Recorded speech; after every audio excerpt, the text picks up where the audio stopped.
Lève-toi, prends ton brancard et marche. Et aussitôt l'homme fut guéri. Il prit son brancard et il marchait. Or ce jour-là était un jour de sabbat.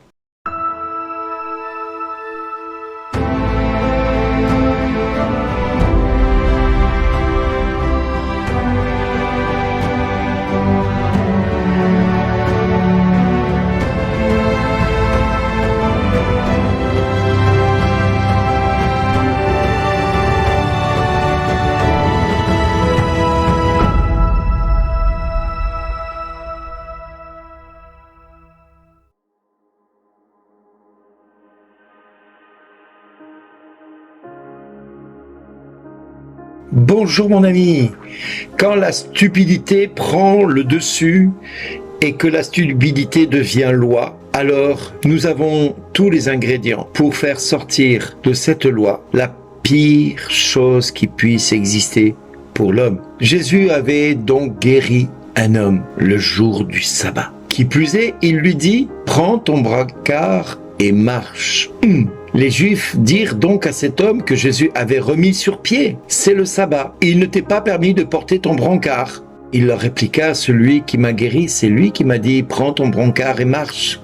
Et les Juifs, au lieu de se réjouir de voir un homme qui cesse de faire la mendicité et qui cesse d'être dans la rue, mendiant, à supplier qu'on lui vienne en aide, non, lui disent, parce qu'ils ont fait de la loi un absolu, quel est cet homme qui t'a dit, prends ton brancard et marche? Brave question qu'il a posée là, ce jour-là, à cet homme. Et nous voyons la stupidité des hommes. Parce qu'il s'agit bien d'une stupidité magistrale. Et aujourd'hui, nous avons la même chose. Nous avons des lois iniques qui existent dans notre pays qui font que la victime devient coupable et que le coupable devient victime. Nous avons des lois qui sont votées, qui font de nous complices de meurtres en masse, de génocide en masse. Je parle de l'avortement. Nous sommes complices de ce génocide par les cotisations que nous pourvoyons à travers les charges sociales que nous payons chaque mois. Nous sommes complices. Et pendant ce temps, que dit l'Église? Il n'est pas bon de tuer, mais va-t-elle plus loin que ça?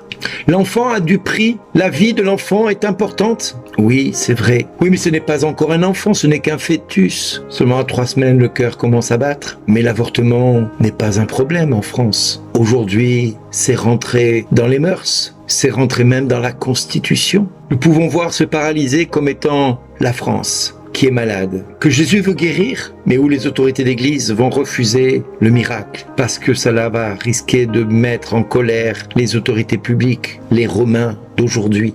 Oui, l'église fait taire les miracles, fait taire les guérisons dans bien des domaines, parce que l'autorité publique pourrait se mettre en colère. Les médecins pourraient déposer plainte contre les personnes qui guérissent les malades. Mais comment se fait-il que ces hommes guérissent telle personne ? Mais pour qui se prennent-ils des gourous? Mais eux ne sont-ils pas des gourous par moment? Ces mêmes médecins qui ne peuvent pas guérir, mais qui ne peuvent que se contenter de soigner une maladie, la guérison étant le fruit de Dieu. On ne parle pas de guérison, on parle de rémission par exemple. Un médecin un jour me disait, Bernard, le jour où le monde et où le corps médical reconnaîtront l'action de Dieu dans le corps de l'homme, alors la laïcité disparaîtra à l'instant même, parce que la laïcité n'aura plus de terreau sur lequel bâtir son espérance. Seule la foi prendra le dessus. Et je trouvais que ce médecin avait raison de dire cela. Cet ami médecin me disait une autre fois, Bernard, il nous faut prier pour la conversion de la France, qui est malade, qui est aveugle et qui veut donner des conseils à la terre entière. Nous avons par exemple un homme qui est notre chef d'État, notre président, M. Macron, qui n'a pas fait le service militaire, qui n'a pas fait d'enfants et qui veut envoyer nos enfants à la guerre, qui veut que la France rentre en guerre parce que son objectif, si la France rentre en guerre, eh bien, lui permettra de rester encore en poste quelque temps de plus. L'objectif de M. Macron, ce n'est pas l'intérêt de la France. Aujourd'hui, il ne faut pas se voiler la face. Comme du temps des Romains, les Romains ne visaient pas l'intérêt des Juifs.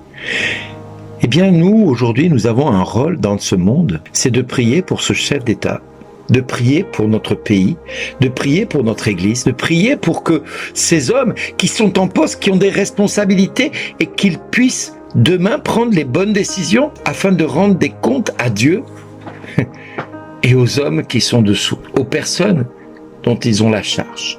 Si la France demain est guérie, il est important qu'elle confesse son péché. Et son péché est grand. Sachez-le, je ne me voile pas la face, je fais partie de ce pays qu'est la France. Je suis moi-même complice de ce pays par par ma fainéantise de ne pas avoir eu l'audace de protester, de témoigner, de contester les décisions, mais d'accepter comme une fatalité toutes ces lois iniques qui ont été votées dans notre pays, l'avortement et bien d'autres encore. Nous devons aujourd'hui, nous, enfants de Dieu, commencer à faire comme ce paralysé. Celui qui m'a guéri, c'est lui qui m'a dit « Prends ton brancard et marche ». C'est-à-dire faire simplement ce que Dieu nous demande, sans chercher à comprendre, sans discuter l'ordre de Dieu. Tu aimeras le Seigneur ton Dieu de tout ton cœur, de toute ton âme, de toute ta force et ton prochain comme toi-même. Il n'y a pas d'autre commandement supérieur à cela. Parce que si nous ne faisons pas cela et que nous péchons à nouveau, nous aurons beau avoir été guéris par Dieu, il pourrait nous arriver pire encore, parce que nous aurions laissé le péché prendre racine en nous, malgré la guérison que nous aurions reçue. Le péché, nous dit Saint Jacques, c'est de ne pas aimer son prochain. Qui n'aime pas son prochain commet le péché. Vaste programme pour nous aujourd'hui. Aimer notre prochain, c'est aimer celui que nous rencontrons tous les jours, celui que nous côtoyons aujourd'hui, celui qui nous appelle à prier pour lui. C'est prier pour notre président, pour les membres de notre Église, pour le clergé, pour les fidèles, pour les ministres, les députés, les sénateurs, les maires, les actionnaires de ce monde. Quand je dis les actionnaires, c'est-à-dire les personnes qui sont en pleine action et qui agissent sans cesse, sans se poser la question de l'intérêt du peuple et du monde dans lequel nous sommes, mais qui ne visent que leur propre intérêt et convoitise. Prions pour tous ces hommes, prions pour ce pays, prions pour tous ceux qui sont autour de nous, et le Seigneur pourra nous dire à chacun, pour avoir été fidèle dans la moindre de petites intentions, merci d'exister.